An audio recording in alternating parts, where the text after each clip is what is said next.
안녕하세요. 사연에 빠지다의 DJ 민영입니다. 이제 정말 날씨가 많이 쌀쌀해졌어요. 완연한 가을 날씨인데요. 우리 구독자 여러분들 감기 걸리지 않게 겉옷 잘 챙겨 입으셔야 할 것 같습니다. 오늘 사연은요, 며느리들에게 통쾌한 복수를 한 사연자님이세요. 어떤 내용인지 지금 시작해 볼게요.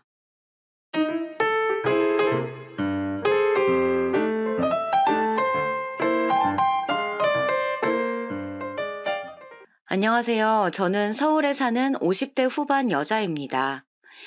텔레비전이나 라디오에서 듣기만 하던 일들이 저에게도 일어나서 이렇게 제보하게 되었어요. 주변에 말했더니 이런 건 널리 퍼뜨려야 된다고 하더라고요. 요즘은 시집살이를 당하는 며느리보다 역으로 며느리에게 당하는 시어머니들이 많다고 해요. 저도 그중 한 명이고요. 그리고 이 모든 일들은 바로 말에서 시작하게 되었습니다. 말이 사람과의 관계에서 얼마나 중요한지 깨닫게 된 사건이랍니다. 바로 얘기를 시작해 볼게요. 저와 남편은 같은 회사에서 만나게 되었어요. 제가 격리로 서울에 있는 무역회사에 입사를 했었는데 그때 영업직 신입사원으로 남편이 들어오게 되었어요. 처음엔 서로 관심이 없었는데 회식 자리에서 그 당시 윗분들이 둘 다 어리고 서로 애인도 없으니까 장난스레 엮어주셨어요. 처음엔 장난이니까 저도 웃으면서 거절하고 그랬는데 남편이 적극적으로 구애해서 만나게 되었죠. 그렇게 저와 남편은 자연스럽게 사내 연애를 시작하게 되었고 그렇게 3년을 사귀고 결혼을 하게 되었어요. 사내 연애라 서로 부모님들도 굉장히 반갑게 맞아주셨고요. 남편의 부모님, 그러니까 저한테는 시부모님들이시죠. 제가 정말 며느리 복은 없어도 시부모님 복은 많았어요. 어찌나 저에게 잘해주시던지 저를 그냥 딸처럼 여겨주셨거든요. 그 시절에 그러기가 쉽지 않았을 텐데 말이에요. 남편이 외동아들이라 사실 결혼 전에 저도 어디서 들은 게 많으니 걱정을 많이 했었는데요. 그런 걱정을 할 필요가 없이 저는 오히려 그 집 아들인 제 남편보다 더 챙김을 많이 받았어요. 아가, 네가 좋아하는 갈비찜 해왔어. 그리고 이거는 김치 새로 담근 거야. 다 먹으면 언제든지 얘기해. 반찬도 많이 가져다 주시고 임신했을 때는 정말 공주를 넘어서 황제처럼 대접을 해주셨어요. 그래서 그때 나도 만약에 며느리가 들어온다면 이렇게 잘해줘야지 생각하게 되었죠. 시어머니가 돌아가셨을 때는 남편보다 제가 더 많이 울고 슬퍼해서 오히려 남편이 달래주기까지 했었어요. 그래서 아직도 저는 어머님이 그리워요. 아무튼 저와 남편은 서로 친정과 시댁 관련해서 어떠한 갈등도 없었어요. 그렇게 행복하게 신혼을 보내고 슬하에 두 아들을 얻게 되었어요. 친정과 시댁 둘 다 아들, 딸 상관없이 원하셨는데 아들 2명을 낳게 되었죠. 사실 저는 딸을 원했었는데 아쉽지만 어쩔 수 없었어요. 그 대신 그때 다시 한번 결심하게 되었어요. 며느리가 들어온다면 정말 잘해줘야겠다고 남편하고 둘이 다짐했던 기억이 나요. 아들 2명은 2살 터울이에요. 저는 아이들을 낳고 가정의 시간을 더 투자하고 싶어서 직장을 그만두게 되었어요. 남편이 영업직이었는데 다행히 능력이 좋아 벌이가 아쉽지 않아 가능한 선택이었죠. 남편은 열심히 밖에서 돈을 벌어오고 저는 집에서 아이들을 키우고 최대한 내조를 열심히 했었어요. 큰애는 전형적인 모범생이었어요. 저와 남편은 공부하라고 막 잔소리하는 편은 아니었는데 알아서 공부도 열심히 하고 굉장히 성실하게 학교를 다녔어요. 반면 작은 애는 조금 시끄러운 편이었어요. 문제아까진 아니었지만 결코 조용한 편은 아니었죠. 누구를 괴롭히거나 그랬던 적은 전혀 없고 단지 노는 걸 좋아했어요. 그래서 저와 남편이 항상 쟤는 자유분방한 영혼이라고 했었어요. 들으시면 아시겠지만, 네, 그냥 정말 평범한 집안이었어요. 크게 엇나가는 자식도 없었고 남편하고 종종 다투긴 했지만 부부싸움을 아예 안 하는 부부는 없잖아요. 사실 남편과 싸우고 나서 시어머니를 찾아가서 뒤에서 험담도 하고 그러기도 했어요. 시어머니가 어찌나 제 편을 잘 들어주시는지 저도 나중에 며느리가 찾아오면 그냥 무조건 아들 잘못이라고 해야겠다고 생각했었어요. 그렇게 아이들이 자라서 성인이 되었고 큰애는 대학에 들어갔어요. 군대를 다녀오고 취업 준비를 열심히 하더니 바로 여의도에 있는 금융회사에 들어갔어요. 워낙 어릴 때부터 알아서 잘 자란 아이여서 기대를 조금 했었는데 직장도 제대로 된 곳으로 입사해서 정말 기뻤어요. 신입사원 시절이 지나고 큰애가 갑자기 결혼하겠다고 그러더라고요. 저와 남편처럼 사내 연애를 했고 이제는 결혼하겠다고 하길래 속으로 부모랑 똑같은 길을 걷네 하며 좋아했었어요. 사내 연애로 만난 거니 큰며느리도 굉장히 똑똑했어요. 사실 누가 며느리로 오던 저는 무조건 잘해줄 생각이었거든요. 저희 시어머니가 저한테 해주었던 것처럼요. 그런데 똑똑한 며느리가 큰며느리로 들어오다니 저와 남편은 정말 행복했어요. 처음 인사 온 날 며느리보다 제가 더 떨려 했었어요. 안녕하세요, 어머님, 아버님. 어서 와요. 얘기 많이 들었어요. 오느라 수고 많았어요. 아휴, 떨려. 오죽하면 남편이 며느리 보고 시어머니 잘 부탁한다고 할 정도로 긴장이 되었어요. 평소에 잘 하지도 않는 고급 요리까지 직접 선보였던 기억이 나요. 큰며느리의 첫인상은 정말 좋았어요. 예쁘고 참하고 누구라도 저 사람이 우리 집 며느리로 들어온다면 다들 환영하실 것 같은 그러한 인상이었어요. 남편과 저는 시작이 좋다며 굉장히 좋아하며 회사 바로 옆에 신혼집을 마련해 줬어요. 둘째 아들은 대학에 가지 않았어요. 그래도 대학은 가야 하지 않겠냐며 설득했지만 워낙 고집이 센 아이라 어쩔 수 없었어요. 군대를 빨리 다녀오고 그래도 자기 혼자 돈을 벌어보겠다고 여기저기 다니는 것을 보고 일단 믿고 기다려줬어요. 그러더니 어느 날 집에 들어와서 하는 말이 가게를 열겠다는 거예요. 저와 남편은 어안이 벙벙했지만 그동안 자기 힘으로 알아서 돈도 많이 모았고 가게를 하고 싶다고 하니 동의를 했어요. 동네의 작은 치킨집으로 시작했는데 장사하다가 그 가게에서 일하던 아르바이트생과 눈이 맞았어요. 다짜고짜 임신했으니 결혼하겠다고 하는데 아직도 그 생각만 하면 머리가 아파요. 그래도 뭐 어쩌겠어요. 둘이 좋다니 결혼 허락을 했고 작은 애도 치킨집 바로 옆에 집을 얻어줬어요. 둘째 며느리도 첫인상 하나는 정말 좋았어요. 아직 많이 어려서 아가 같긴 했지만 싹싹하니 애교도 많고 정말 귀여웠어요. 어머님, 간식 사왔어요. 한번 드셔보세요. 너무 귀엽고 착해서 며느리들 하나는 정말 잘 들어왔다고 그 당시엔 생각했어요. 그리고 첫째 아들은 아들을 낳았고 둘째 아들은 딸을 낳았어요. 아들 두 명이 다 맞벌이를 하니 손주들은 자연스럽게 제가 보게 되었어요. 손주들은 자식들과는 다른 예쁨이라던데 그 말에 아직도 동의를 하는 바예요. 할머니 하면서 안기는 손주들을 보면 마치 세상을 다 얻은 기분이었으니까요.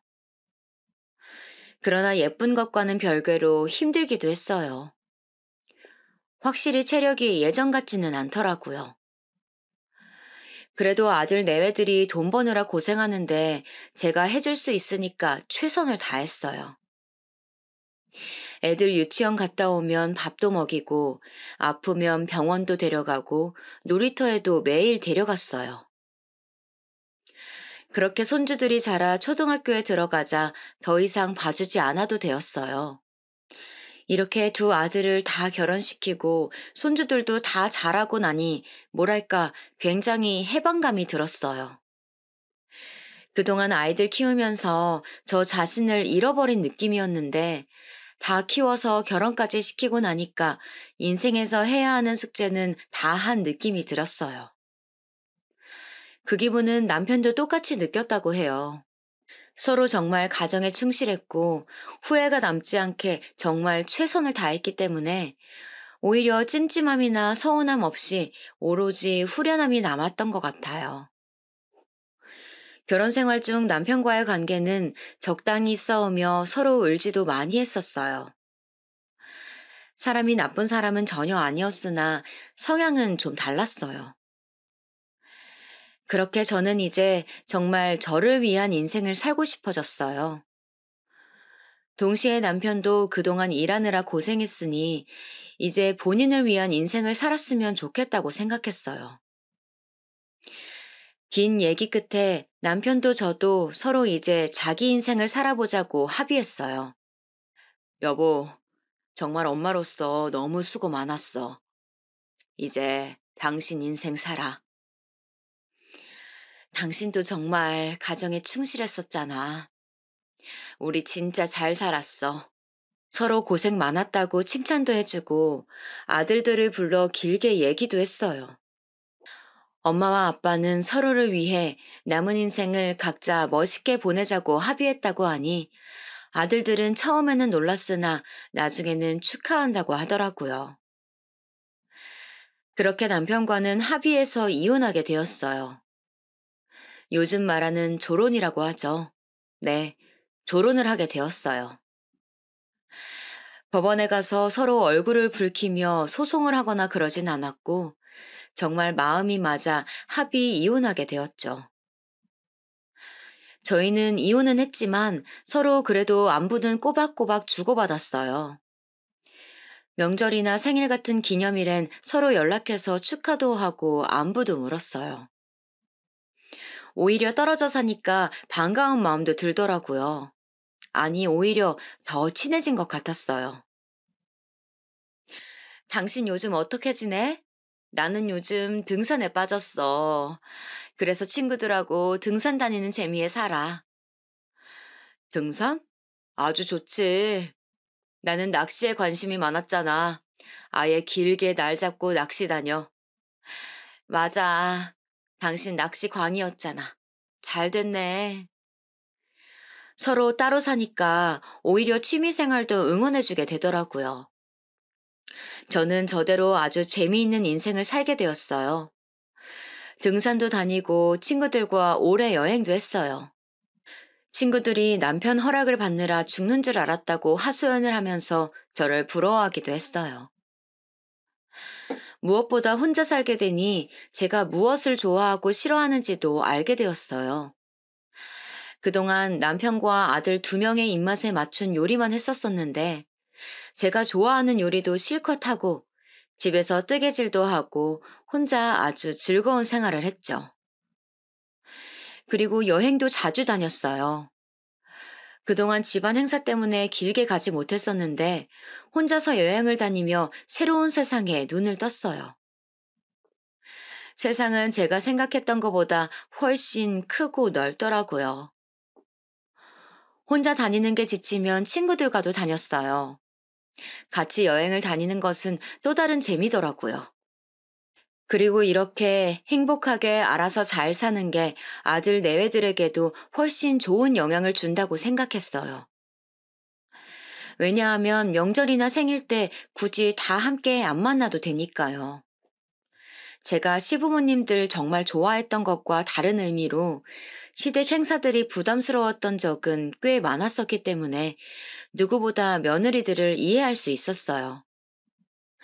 이렇게 제 인생을 살며 열심히 지내다가 어느 날 저 혼자 유럽 여행을 다녀온 뒤였어요. 집에 돌아와서 남편과 아들 내외에게 줄 선물들을 정리하고 너무 피곤해서 잠을 자려고 했었어요. 자기 전에 화장실에서 씻어야겠다고 생각하며 문을 열었는데 화장실 바닥이 물바다였던 거예요. 제가 여행 선물을 정리하면서 모를 씻느라 바닥에 샤워기로 물을 뿌려놨었거든요. 저는 그 사실을 까맣게 잊고 아무 생각 없이 문을 열었고 결국 화장실에서 크게 넘어지게 되었어요. 넘어지고 처음 든 생각이 아프다는 생각도 들었지만 무엇보다 어, 이거 좀 큰일 난 것 같은데 싶었어요. 쾅! 우득 소리가 났었고 정말 너무 아프면 머리가 하얘진다는데 정말 눈앞이 깜깜해졌어요. 그리고 잠시 기절을 했던 것 같아요. 정신 차려보니 제가 화장실에 누워 있었어요. 안 되겠다 싶어 119라도 부르려고 했는데 생각보다 부상이 심했는지 일어나지도 못했어요. 혼자 사니까 누구에게 도움을 요청할 수도 없었고 핸드폰은 방 안에 있었기 때문에 당장 움직일 수가 없으니 한참을 누워 있었어요. 그렇게 몇 시간이 흘렀는지 몰라요. 겨우 조금 정신을 차리고 기어서 화장실에서 나온 후 방으로 다리를 질질 끌고 손의 힘으로 들어갔어요. 핸드폰으로 119에 연락해서 화장실에서 크게 넘어졌는데 너무 아프다고 말하고 끊었어요. 그리고 나서도 정말 정신을 차릴 수가 없어서 방 안에 누워서 119를 기다렸고 대원들이 들어오셔서 저를 들것 위에 옮겨서 병원에 데려가 주었어요. 그렇게 저는 정신없이 응급실로 실려가고 온갖 검사를 다 했어요. 자세히 기억은 안 나지만 MRI, CT 등등 촬영도 하고 의사랑 면담도 하고 여기저기 눌림도 당하고 정말 정신이 없었던 것만은 기억이 나요. 간호사 선생님이 저에게 보호자 번호를 요청하시는 거예요.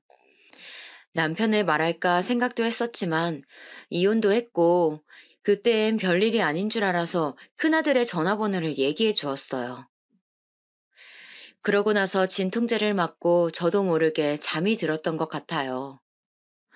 무언가 웅성거리는 소리가 들려서 눈을 뜨려고 했는데 귀가 먼저 깨어난 건지 말소리가 들렸어요. 그럼 어떡해. 우리는 둘 다 일하잖아. 동서는 집에 있으면 우리보다 시간 많지 않아? 아니, 형님, 제가 무슨 집에 있어요. 남편 출근하면 가게에 같이 들러서 도와주는데 말씀 너무 하시네요. 일하다가 잠깐씩 짬을 내서 집에 들어갈 수는 있잖아. 나랑 남편은 둘 다 출근해서 집에 갈 수가 없는 상황이고. 아니, 그렇게 치면 형님네도 중간에 조퇴하거나 외출해서 올 수 있잖아요. 며느리들의 대화 소리였어요. 눈을 뜨려다 무언가 제 얘기를 하는 것 같아서 가만히 듣고 있었는데 서로 시간이 없다는 말들을 하더라고요. 여기서 눈을 뜨면 안 될 것 같아 계속 듣고만 있었는데 글쎄 이 뒤가 더 가관이었어요. 그러면 어떡해. 의사가 무조건 간호하라는데 사람 쓰자고 했더니 아까 내 남편이랑 서방님 정색하는 거 봤지? 우리 보고 하라는 거잖아요. 생각해보면 그것도 웃겨요. 자기들이 하면 되잖아요. 아무래도 돈 버는 주된 사람이다 이거지. 나 참 어이가 없어. 아, 그냥 차라리 황천길로 바로 가버리지. 짜증나요. 그러니까 말이야. 우리끼리니까 이런 말도 하는 거다, 동서. 아니, 그리고 아버님은 이혼하시고 저희에게 지원 많이 해주시는데 어머님은 좀 너무하세요. 이혼하자마자 딱 지원 끊기는 거 봤지?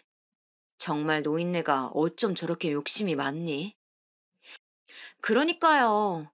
그전까진 그렇게 잘해주더니 그거 다 그냥 가식이었네요. 예전엔 용돈도 주더니 요즘은 주지도 않잖아. 저렇게 사니까 다치지. 저 말을 듣자마자 저도 모르게 눈물이 나오기 시작했어요. 그래도 좋은 시어머니 역할을 하며 살아왔다고 생각했는데 정말 너무하더라고요. 단순히 집만 해준 것이 아니고 이혼 전에는 명절 때마다 식사만 하러 와도 고마워서 용돈 주고 애들 낳을 때마다 조리원도 보내주었어요. 아이들 커가면서 각종 백일 잔치, 돌잔치, 생일, 입학, 졸업 등등 무슨 행사가 있을 때마다 애들 낳고 키우는 게 고맙고 대견해서 용돈도 항상 챙겨주었어요. 그뿐만이 아니고 둘 다 일하느라 바쁜 거 아니까 사람도 보내서 청소도 도와주고 저는 정말 최선을 다했다고 자신 있게 말할 수 있어요. 단순히 돈만 주었냐 하면 그것도 아닌 게 연락할 때마다 고맙다고 항상 말했었고 아들하고 무슨 일 생기면 무조건 말하라고 했어요.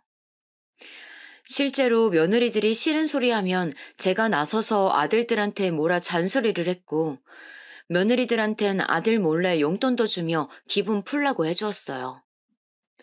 백화점에 가서 며느리들 선물만 사서 준 적도 정말 많아요. 사정이 생겨서 집에 못 올 것 같다고 하면 오히려 제가 그럴 수 있다며 신경 쓰지 말라고도 했었고, 그냥 저는 며느리한테 잘해주었던 기억밖에 나지 않아요.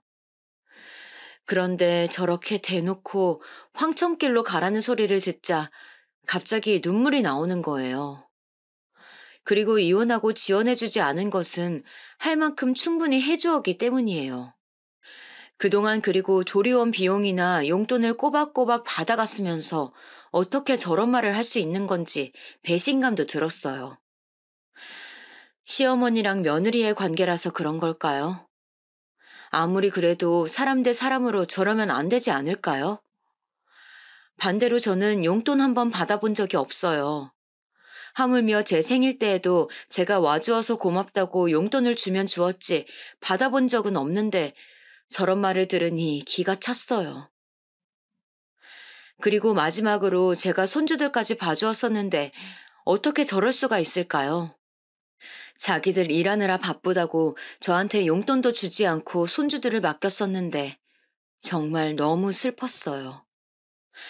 아이 돌보는 게 얼마나 힘든 일인데 둘 다 저한테 애들 맡겨놓고 뒤에서는 저러고 있다니 너무 서운하더라고요. 저는 그것도 모르고 애들 먹인다고 좋은 재료만 구하러 다니고 여기저기 놀러 다니고 그랬었어요. 식당을 가도 지역에서 제일 좋은 식당만 데려가고 그랬었거든요.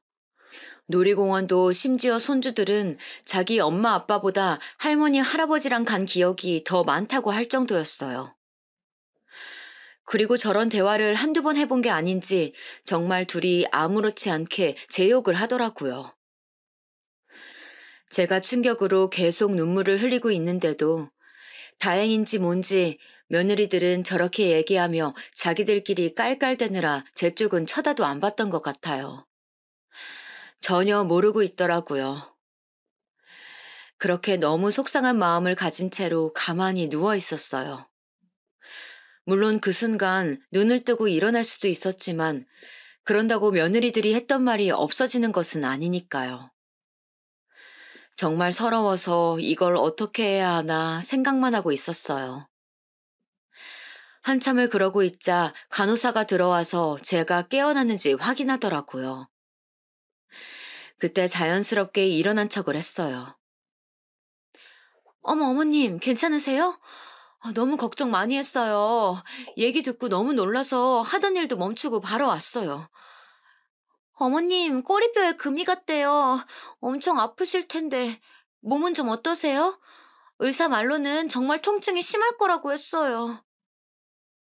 제가 깨어나자 며느리들은 앞다투어 걱정하는 척을 하더라고요.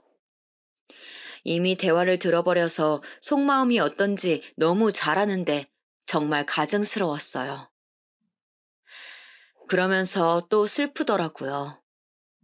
아들들도 저렇게 앞뒤가 다르면 어쩌지 생각도 들고 인생이 갑자기 부질없어지더라고요. 나름 잘 살아왔다고 생각했고 또 특히 자식들과 며느리들에겐 아낌없는 나무가 되었다고 자부했는데 실상은 전혀 아니었던 거예요. 너무나 혼란스러운 마음에 일단 아무 반응도 하지 않았어요. 간호사 선생님께서 어디가 아프냐, 어디가 안 좋냐 물어봐도 그냥 너무 혼자 있고 싶었어요. 꼬리뼈 부상은 저에게 이미 아무것도 아닌 거였어요. 일단 좀 쉬고 싶다고 모두 내보낸 뒤 이상이 생기면 호출하겠다고 하고 혼자 병실에 있었어요. 그리고 한참을 울었어요. 정말 너무 속상하고 제 인생이 부정당하는 느낌이 들더라고요. 결혼한다고 집도 마련해주고 부족함 없이 지원해줬다고 자부할 수 있어요. 아들과 며느리뿐만 아니고 손주들에게도 아낌없이 퍼주었는데 돌아오는 건 서로 간호하기 싫다고 미루면서 제가 황천길을 갔으면 좋겠다는 말이라니.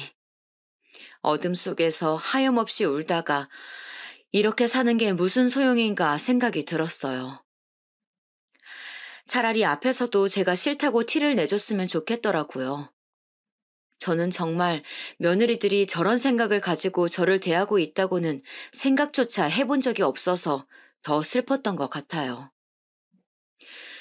그렇게 잠도 못 자고 뜬 눈으로 밤새 꼬박 세우고 아침이 되었어요. 간호사가 아들들이 면회 왔다고 그러더라고요. 알겠다고 하고 들어오라고 말하자 아들 2명과 며느리들도 같이 들어왔어요. 평소 같았으면 가족들이 모여서 북적거리니 좋았을 텐데 어제 며느리들의 대화를 들어버린 이상 하나도 즐겁지 않더라고요. 그때 첫째 며느리가 말했어요. 어머님, 꼬리뼈가 다치신 거라 거동 불편하실 텐데 몸은 좀 어떠세요? 그냥 조금 불편하긴 하네. 집에 안 가고 병원에서 계속 있는 게 좋을 것 같다. 일부러 집에 가지 않겠다고 말했어요. 제가 그렇게 말하자 옆에서 둘째 며느리가 말했어요. 어머님, 오히려 정말 그게 나으실 수도 있어요. 병원에 계속 계시면 바로바로 간호도 받으실 수 있고 혹시나 더 몸이 나빠질 수도 있는데 도움을 받기에도 편하고요. 그래, 둘째 며느리 말이 맞는 것 같다. 나는 그냥 집이 아니고 병원에 입원해 있을게. 너희는 그냥 걱정하지 말고 돌아가. 제가 먼저 나서서 병원에 있겠다고 말하자 아들들은 제 의견을 존중한다고 했어요. 사실 아들들한테 며느리들이 저렇게 말했다고 말이라도 꺼내볼까 생각했었지만 무슨 의미가 있나 생각이 들더라고요. 제가 그렇게 말을 한다면 서로 사이만 나빠질 테니까요. 그리고 아들 2명은 일하기에 바쁠 텐데 신경을 거슬리게 하고 싶지 않았어요. 반면 며느리들에게는 또 충격을 받았어요. 어제는 둘이 저보고 황천길을 가라느니 지원 안 해줘서 밉다느니 막말을 하더니 이제 앞에서는 제 걱정을 하더라고요. 정말 너무 가식이라고 생각했어요. 그렇게 면회도 끝나고 또다시 그날 밤 혼자가 되었어요. 합의 이혼을 하고 혼자만의 시간을 가지며 제 인생을 즐겼을 때는 혼자 있는 시간이 너무 좋았었는데 다치고 나서 병원에 있으니 혼자가 외롭더라고요. 사실 며느리들의 대화를 듣지 않았다면 괜찮았을 것 같기는 해요. 아마 그랬다면 그냥 혼자 독서를 하거나 친구들을 불러서 얘기하며 최대한 편안히 있었을 테니까요. 며칠을 그렇게 보내니 이제 정말 더 이상 살고 싶지 않더라고요.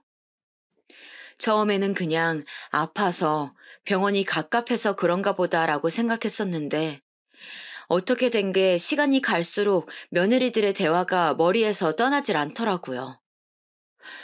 눈을 감아도 황천길로 가버리지 그러니까 말이야 이런 말들이 들려오고 심지어 환청도 들렸어요. 최대한 잘해주려고 노력했었는데 그 노력이 며느리들에게는 와닿지 않았었나 봐요. 저처럼 시어머니가 잘해줘서 고맙다고 생각하며 반대로 효도하려고 했던 것까진 바라지도 않고 그냥 정말 저렇게 저를 안 좋게 생각만 안 했어도 저는 괜찮았을 거예요. 어느새 그렇게 퇴원하는 날이 다가왔어요. 태어날 때 또 도움을 받으면 저렇게 뒷말이 나올 것 같았고, 사실 저는 태어나고 집에 가서 남들 모르게 생을 마감하려 했어요. 정말 살고 싶지 않다는 생각이 입원하면서 계속 들었기 때문이에요. 혼자 겨우겨우 태어나고 집에 돌아와서 약을 먹으려고 했어요. 제가 살아온 인생에 대해 너무나 회의감이 들었기 때문이에요. 그런데 갑자기 여보! 하며 남편이 집에 들어왔어요. 정말 깜짝 놀라서 남편을 쳐다보고 있었는데 저한테 남편이 와서 와다다 말을 하는 거예요. 아니 여보, 나 정말 놀랐어. 다쳤으면 다쳤다고 말을 해야 할 거 아니야. 내가 첫째랑 전화하다 알게 됐잖아. 병원에 가보니 이미 퇴원했다길래 얼마나 놀랐는지 알아? 아니 사람이 말이야. 아프면 아프다 얘기를 해야지. 넘어지고 119 불렀다며 나를 불렀어야지. 정말 숨도 안 쉬고 말하는 남편을 보자 저도 모르게 또 눈물이 나오더라고요. 온통 저를 걱정했다는 말로 말을 건네는 남편이 어찌나 고맙던지 그 순간 서러웠던 게 폭발했어요. 남편을 끌어안고 울기 시작하자 남편은 오히려 당황하더라고요. 아니, 생전 울지도 않던 사람이 왜 이래? 많이 아팠어? 남편이 저를 걱정하는 말을 하자 저는 속사포처럼 말을 하게 됐어요. 사실 나 누워있을 때 며느리들 대화를 듣게 됐었어. 나 정말 너무 속상해서 오늘 퇴원하고 조용히 세상 마감하려고 했는데 당신이 들어오니까 어찌나 안심이 되면서 의지가 됐는지 몰라. 뭐라고? 며느리들이 뭐라고 했는데? 우리 새아가들 참하고 착하잖아. 무슨 말을 들은 거야? 서로 내 간호를 하기 싫다고 그러더라고. 물론 그럴 수는 있지. 그런데 말하다가 울컥해서 울음을 참느라 정말 고생했어요. 남편은 괜찮다고 좀 진정하고 말하라고 물도 떠다 주었어요. 심호흡을 몇 번 하고 마저 말을 하기 시작했어요. 나보고 글쎄 그냥 확 황천길로 떠나버리지 이러더라고. 나 그 말 듣고 너무 충격받아서 며칠을 잠도 못 자고 울기만 했어. 세상 살기가 싫더라. 당신도 알잖아. 나 정말 최선을 다했어. 아들 2명 키웠고 심지어 손주들까지 봐줬어. 내가 그렇게 고생해서 애들 봐주고 그랬는데 돌아오는 건 확 죽어버리라는 말이더라. 내가 사는 게 의미가 있나 싶어 지금. 제가 이렇게 말하자 남편은 한동안 말이 없었어요. 표정을 보니 남편이 화가 나면 특유의 표정이 있는데 그 표정을 하고 있더라고요. 굉장히 생각이 많아 보이는 표정이었어요. 반면에 저는 말을 하고 나니까 속이 아주 후련했어요. 이럴 거면 그냥 딱 저 말을 듣자마자 남편에게 말할 걸 그랬나 생각도 했어요. 저는 말을 하고 오히려 후련해져서 안정을 찾았지만 반대로 남편은 서서히 분노가 차올랐는지 흥분하기 시작했어요. 며느리들 정말 그럴 줄 몰랐는데 너무한 거 아니야? 당신 왜 그걸 혼자만 알고 있었던 거야? 나한테 말을 했어야지. 아니, 듣고 너무 충격이라 말을 해야겠다는 생각도 하지 못했어. 남편은 일단 알겠으니 죽을 생각은 하지 말라고 자기가 다 해결하겠다고 말을 했어요. 당신이 무슨 해결을 해? 물어봐도 그냥 일단 조금만 기다리라는 말만 전할 뿐이었어요. 그렇게 남편은 제 곁에 있다가 제가 정말 괜찮으니 나가도 좋다고 하니 그제야 집에 갔어요. 며칠이나 지났을까요? 정확히 일주일 정도였던 걸로 기억해요. 갑자기 며느리 2명이 집에 찾아왔어요. 어리둥절한 채로 문을 열어주고 집에 들어오게 했더니 둘 다 저를 보고 빌기 시작했어요. 어머님, 그때 한 말 진심 아니에요. 맞아요. 진짜 그냥 진심이 아니고 서로 그때 당황해서 그랬어요. 저희가 어머님 얼마나 생각하는지 잘 아시잖아요. 어머니 보고 제가 정말 설마 황천길 갔으면 좋겠다고 생각했겠어요? 두 명이서 저를 둘러싸고 양 옆에서 오해라고 말을 하기 시작했어요. 서로 1초도 쉬지 않고 귀에 대고 말하는데 정말 골이 아프더라고요. 이게 무슨 일인가 생각도 들고 일단 진정하고 앉으라고 했어요. 둘을 소파에 앉히고 찬물을 가져다 주니 첫째 며느리가 상황 설명을 시작했어요.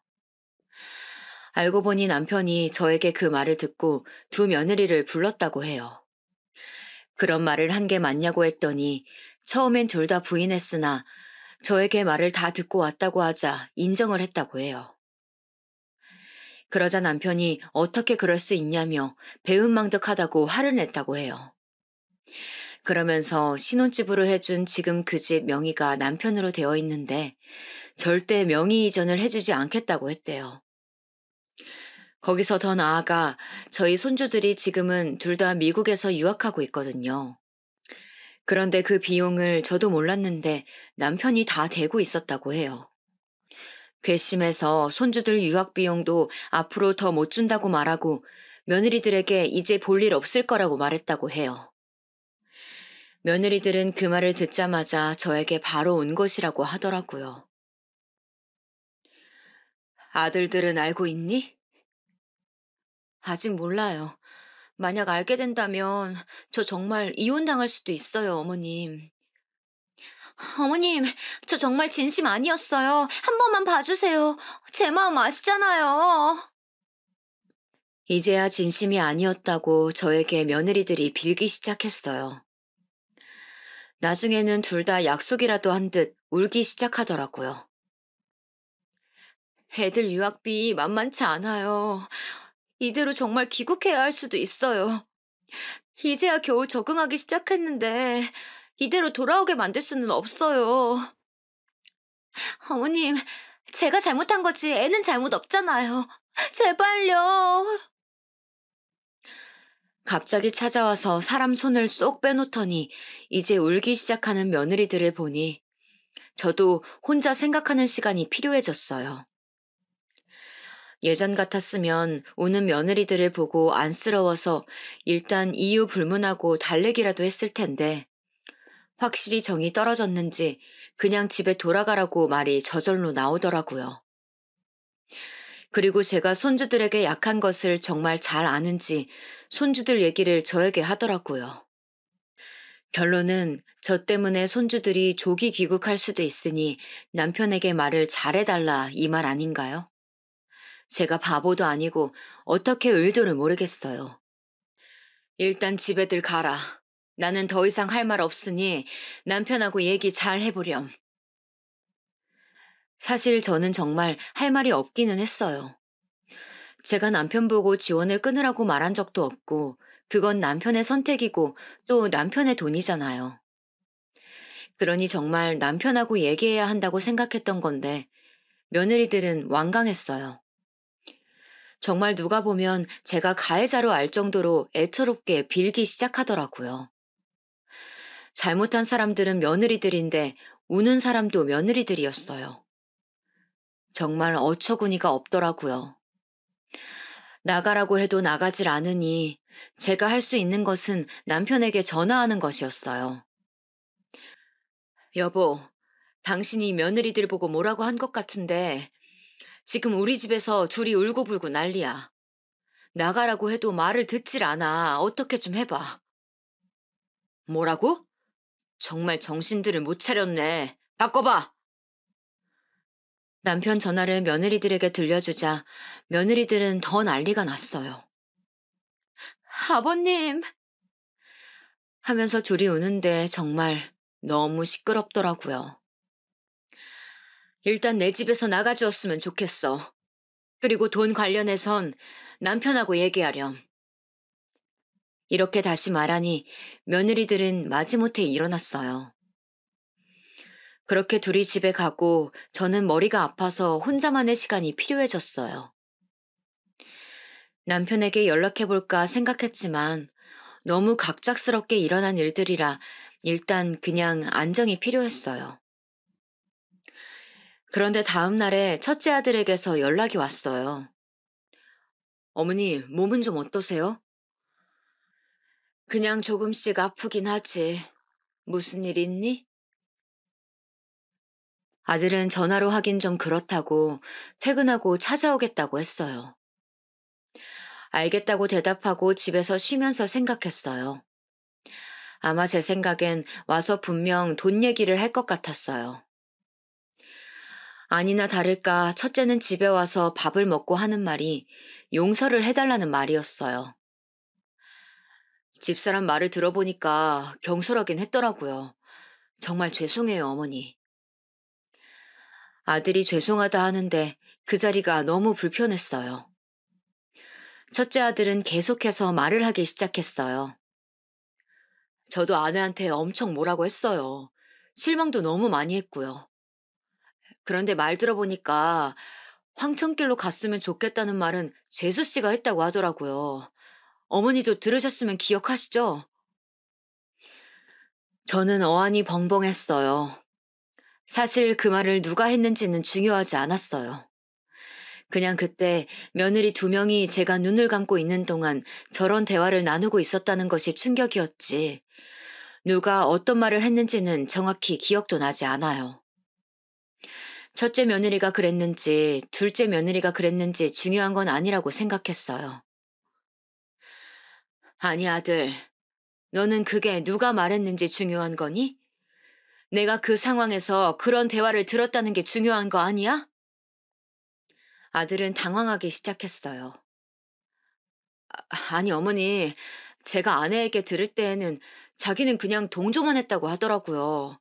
심한 말은 다 동서가 했다고 하길래 정말 그런 줄 알았어요. 여러분, 정말 해도 해도 너무하지 않나요? 무슨 동조만 해. 내가 똑똑히 들었어. 너한테도 실망이다. 이만 나가봐.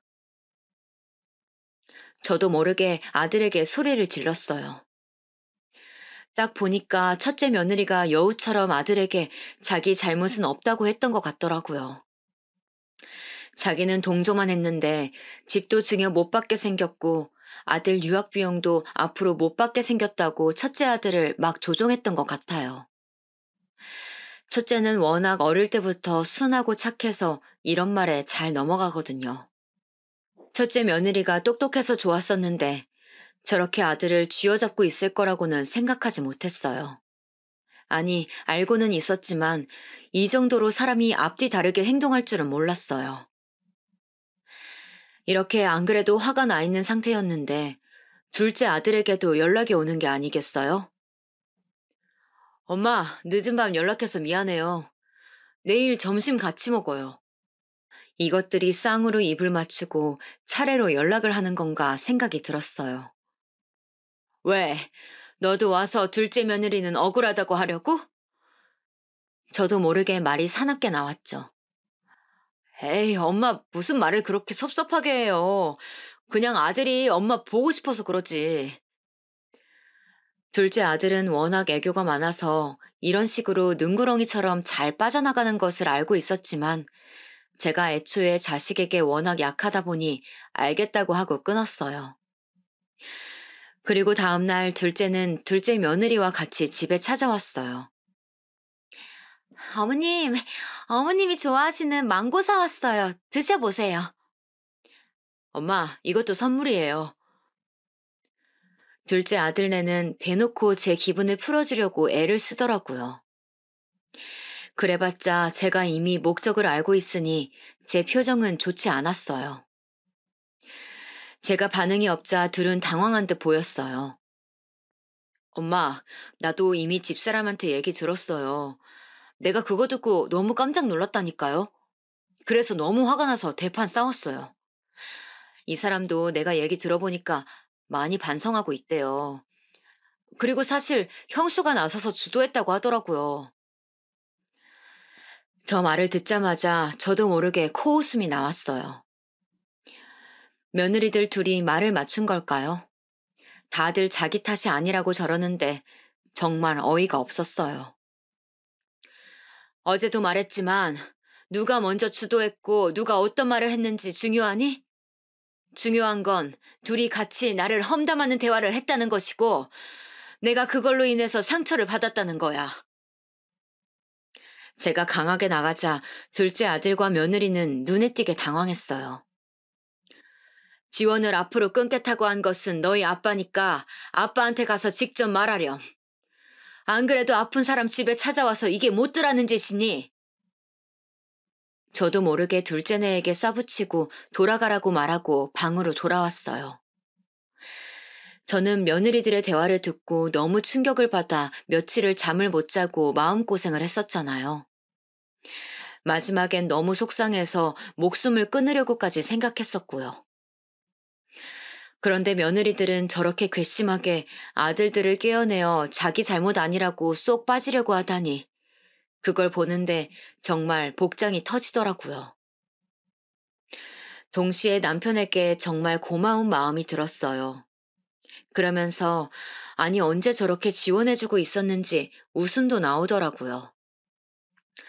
자기 인생을 살겠다고 서로 합의하고 이혼했지만 자기 인생도 살면서 그 나이에 자식들 뒷바라지까지 해주고 더 나아가 손주들 유학 비용까지 대주고 있었다니 정말 내가 아는 그 사람이구나 생각이 들었어요.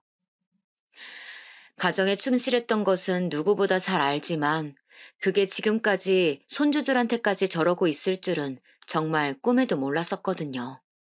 며느리들이 찾아왔을 때부터 아들들이 찾아왔을 때까지 남편에게 연락도 안 하고 있었는데 혼자 방에서 생각하다 보니 연락하고 싶어지더라고요. 그래서 전화를 걸었어요. 여보세요? 당신 지금 뭐 하고 있어? 아니, 그냥 내가 어떤 얘기들을 들어서 그게 사실인가 궁금해서. 남편하고 전화하는데 저도 모르게 계속 웃었어요. 남편은 당당하게 저에게 말했어요. 나는 정말 증여 안 해줄 거고 애들 유학도 앞으로 지원 못 해줘. 나는 당신이 며느리들한테 그런 소리 들은 거 정말 평생 용서 못 해. 당신이 시집살이를 시켰어? 아니면 아들들한테 못 해준 게 있어? 나 정말 당신 같은 엄마, 시어머니 없다고 생각해. 당신 할 만큼 충분히 했어. 남편이 저렇게 말해주는데 정말 저도 모르게 눈물이 계속 나왔어요. 제가 생각해도 저는 정말 최선을 다했었는데 그런 말을 듣게 될 줄 누가 알았겠어요.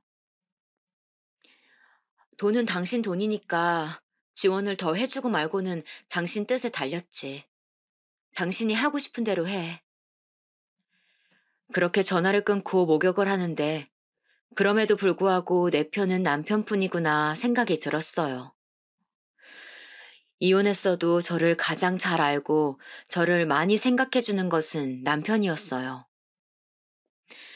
그리고 며칠 뒤 이번에는 누구에게 연락이 온 줄 아세요? 바로 손주들이었어요. 사실 예상하지 못한 연락이었어요. 할머니, 저 한국 들어왔어요. 놀러 가도 되죠? 첫째 아들의 자식인 손자가 먼저 연락이 왔어요. 일단 애는 죄가 없으니 놀러 오라고 했더니 손자가 와서 쫑알쫑알 얘기하더라고요.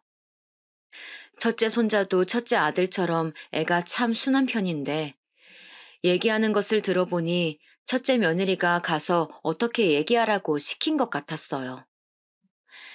애는 잘못이 없지만 하는 짓을 가만 보니 며느리가 너무 괘씸하더라고요. 그렇게 지원 끊기는 게 무서웠으면 자기가 잘못을 빌면 되는 것 아닌가요? 물론 그런다고 제가 갑자기 마음이 풀리지는 않겠지만 적어도 이렇게 화가 더 나지는 않을 거 아니에요. 안 그런가요, 여러분? 아무 잘못도 하지 않았는데 유학을 갑자기 못하게 될 수도 있는 손자를 보니 마음이 조금 약해졌어요. 할아버지는 보고 왔냐고 물었더니 보고 왔다고 하더라고요. 일단 손자 손에 용돈을 들려보내고 가만히 생각을 해봤어요. 그래도 애들은 죄가 없지 않나라고 생각이요. 그렇게 혼자 사색에 빠져 있었는데 이번에는 둘째 아들 딸인 손녀에게 연락이 왔어요. 둘째 손녀도 와서 저랑 밥을 먹고 얘기를 하다 갔어요. 여자애라 그런지 애교도 많고 볼 때마다 예뻐지더라고요. 그리고 저는 확실히 손주들을 보니 마음이 약해졌고요. 애초에 이걸 바라고 보낸 게 맞겠지만요. 또 제가 특히 손주들은 각자 어릴 때 봐주기도 했으니 더 마음이 간 것은 사실이에요. 생각해보면 아들들과 손주들은 잘못이 없잖아요. 특히 아들들도 그렇지만 손주들은 정말 아무것도 모르고 있을 거잖아요. 그들이 며느리에게 말하라고 시킨 것도 아니고요. 그래서 남편에게 연락했어요. 여보, 나는 며느리들한텐 화가 아직도 나 있지만 손주들은 잘못이 없잖아. 유학 비용은 계속 내주는 게 어때? 당신 생각이 그렇다면 존중해 줄게. 남편은 제 의견에 따르겠다고 했어요. 그리고 사실 남편도 손주 사랑이 엄청나거든요. 아마 속으로는 증여는 몰라도 유학 비용은 다시 주고 싶었을 거예요.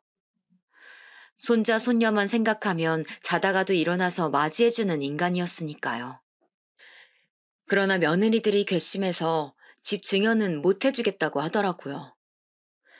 그건 저도 남편의 말에 동의했어요. 손주들이야 제가 키운 정도 있으니 봐주겠지만 누가 좋다고 집 증여를 며느리들에게 해주나요? 그런데 손주들 유학 얘기가 귀에 들어갔는지 이번엔 며느리들끼리 집에 찾아왔어요. 어머님 잘 지내셨어요? 꼬리뼈 쪽은 좀 어떠세요? 어머님 이거 정말 유명한 빵집에서 사온 빵이에요. 한번 드셔보세요. 며느리들은 착각을 해도 단단히 한 것 같았어요. 저는 손주들이 아무 잘못 없으니 유학 비용을 대주라고 한 거지 며느리들에겐 아직도 화가 나 있었거든요. 정말 얼굴도 보기 싫어서 집에 안 왔으면 좋겠더라고요. 나는 이제 앞으로 너희들과 할 말이 없으니 이제 집에 그만 찾아왔으면 좋겠다. 그리고 집 증여 관련해서는 너희 아버님에게 얘기해. 너희 말대로 나는 이혼하고 나서 너희들에게 해준 것도 없으니 돈 관련해선 내 앞에서 얘기 꺼내지 말아줬으면 해. 제가 이 말을 하자 며느리들 표정이 정말 가관이었어요. 여러분들에게 보여주고 싶을 정도로요. 거의 쫓아내듯 며느리들을 내보냈어요. 진짜 꼴도 보기 싫다는 말이 무슨 뜻인지 그때 알았어요. 며느리들은 그 뒤로 몇 번 더 연락이 왔어요. 하지만 그때마다 돌려보내거나 받지 않았어요. 저는 그냥 제 인생에서 며느리들과 더 엮이고 싶지 않았으니까요. 어차피 조론도 하고 혼자 살고 있겠다. 혼자 열심히 살아야겠다고 생각했어요. 그렇게 더 시간이 지나고 첫째 아들에게 연락이 왔었어요. 집에 혼자 찾아오고 싶다길래 알겠다고 하고 들어오게 했죠. 첫째는 저를 보고 갑자기 울기 시작했어요. 첫째는 어릴 때부터 모범생이었고 감정 표현이 다양한 편은 아니었기 때문에 적잖이 놀랐던 기억이 있어요. 첫째가 울면서 저에게 말을 하는 거예요. 자기는 정말 아내가 그런 말을 할 줄 꿈에도 몰랐대요.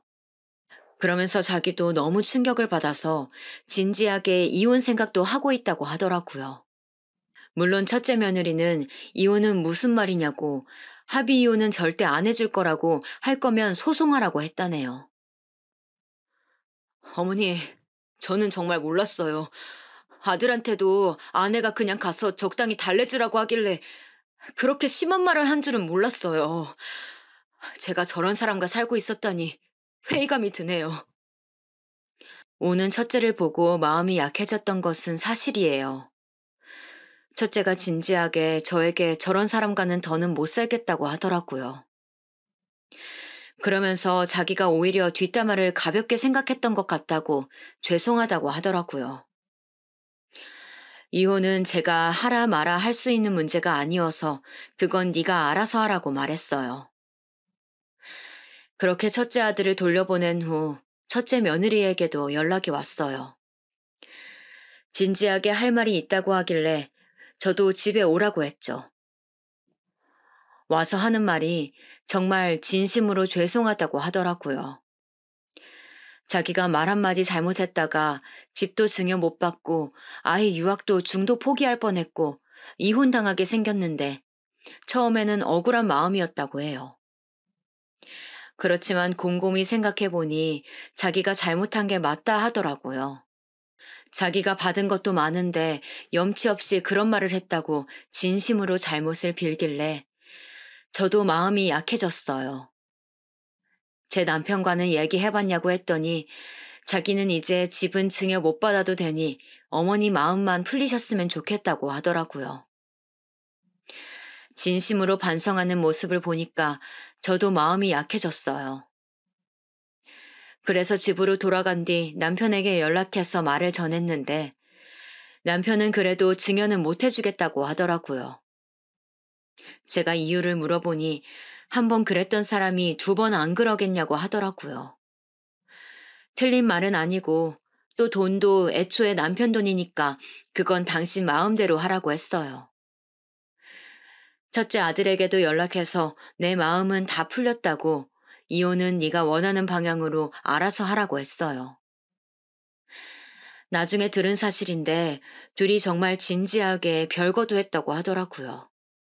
결론적으로 첫째는 며느리와 이혼하지 않았어요. 제 남편도 증여는 없던 걸로 하기로 했고요. 이혼은 안 했지만 첫째 며느리는 저 사건 이후로 완전히 다른 사람이 되었어요. 남편에게도 찾아가 엄청나게 빌었다고 해요. 남편은 아예 만나주지도 않았다가 몇 번을 찾아오고 잘못을 비니까 그제야 받아주었다고 합니다. 그래도 증여는 해주지 않겠다고 했대요. 제 남편이지만 정말 한 번 아니면 끝까지 아닌 그런 모습들은 정말 대단하게 생각해요. 사실 증여 관련해선 통쾌한 마음도 있었어요. 둘째 아들은 어떻게 되었냐고요? 둘째는 어릴 때도 그랬지만 첫째보다 확실히 화끈하더라고요. 알고 보니 둘째도 저보고 황천길로 가라는 소리를 한 것은 몰랐다고 하더라고요. 그걸 알고 나서 너무 화가 나서 바로 이혼했다고 해요. 물론 반발이 있었지만 워낙 성격 자체가 한 번 아니면 아닌 성격이라 밀고 나갔다고 하더라고요. 그래서 저 사건 뒤로 둘째 며느리는 제 인생에서 완벽하게 사라졌어요. 그 뒤로 정말 본 적도 없어요. 당연히 연락도 안 왔고요. 어떻게 살고 있는지 궁금하지도 않지만 정말 모르겠어요. 제가 그래도 아들이 이혼했다니까 걱정되어서 물어봤더니 자기는 저런 사람하고 1초라도 더 있고 싶지 않았다고 해요. 이번엔 또 손녀가 걱정돼서 물어보니까 손녀는 둘째 아들이 키우기로 했다고 하더라고요. 아들이 워낙 딸바보라 손녀에게 워낙 잘해주니까 손녀도 아빠와 살겠다고 했더라고요. 아무튼 이 사건을 겪으며 저는 정말 많은 것을 깨닫게 되었어요. 무엇보다 제 남편에게 정말 고마웠어요. 아무리 이혼했어도 함께 결혼 생활을 몇십 년을 해서 서로를 누구보다 잘 알고 있었어요. 제가 제일 힘든 시기에 함께 해준 것도 남편이더라고요. 남편은 그 뒤로 제가 사는 아파트에 집을 얻었어요. 다시 재혼한 것은 아니에요. 그냥 서로 인생을 존중해주지만 조금 더 가까워진 것 뿐이에요. 사실 둘이 진지하게 말하면서 재혼 얘기도 꺼내보긴 했어요. 하지만 결론은 둘 다 현재 삶에 만족하니 지금처럼만 지내자는 거였어요. 그래도 제가 혹시라도 저번처럼 다치는 일이 발생하면 자기를 부르라고 하더라고요. 가까워졌으니 조금 더 자주 만나고요. 저희는 그렇게 서로를 존중하며 잘 지내고 있어요. 그리고 오히려 떨어져 사니까 결혼 생활을 할 때보다 더 친해졌어요. 분명 그때도 내가 남편에 대해 모르는 것은 없다고 생각했었는데 몇십 년을 살았어도 몰랐던 모습이 보여서 깜짝 놀랄 때가 한두 번이 아니랍니다. 첫째 며느리가 종종 찾아오는데 이제는 막 엄청나게 믿거나 원망스럽지는 않아요. 둘째 며느리는 이제 더 이상 볼 일도 없지만 이제는 그냥 알아서 잘 지냈으면 좋겠더라고요. 원래 용서하는 게 이기는 거라고 하잖아요. 그리고 실제로 며느리들은 집도 없어지고 둘째 며느리는 이혼도 당했으니까요. 반면 저는 이 사건으로 남편하고 관계가 비록 이혼했더라도 더 믿고 의지하게 되었고 아들들과도 더 가까워졌어요. 아들 두 명은 결혼하고 좀 멀어졌다고 생각했는데 오히려 아내와 같이 찾아오는 게 아니고 혼자 찾아오니 아들들 어릴 때도 생각이 많이 나더라고요. 손주들하고도 아주 잘 지내고 있어요. 제가 어릴 때 키웠던 기억이 있어서 그런가 그 소동이 있었는데도 할머니 괜찮냐고 물어보더라고요. 특히 둘째 손녀는 자기 엄마가 그럴 줄 몰랐다고 너무 실망했다고 보고 싶지 않대요. 이런 거 보면 진정한 복수를 한 것 같아 통쾌하기도 했어요. 자기 딸도 자기를 보고 싶지 않다는데 이것만큼 확실한 복수가 어디 있겠어요. 정말 말 한마디가 이렇게 중요하다는 것을 확실히 알게 되는 경험이었어요. 저도 이 사건 이후로 더 말을 조심하게 되었어요. 어딜 가도 예쁘게 말하려고 노력하고 있답니다. 남의 험담은 예전에도 하지 않았지만 저 이후로는 시도조차 하지 않아요. 여러분, 이제 점점 날씨가 추워지더라고요. 감기 걸리시면 안 되니까 겉옷 꼭 챙기시며 다니시길 바래요. 제 얘기 들어주셔서 감사합니다.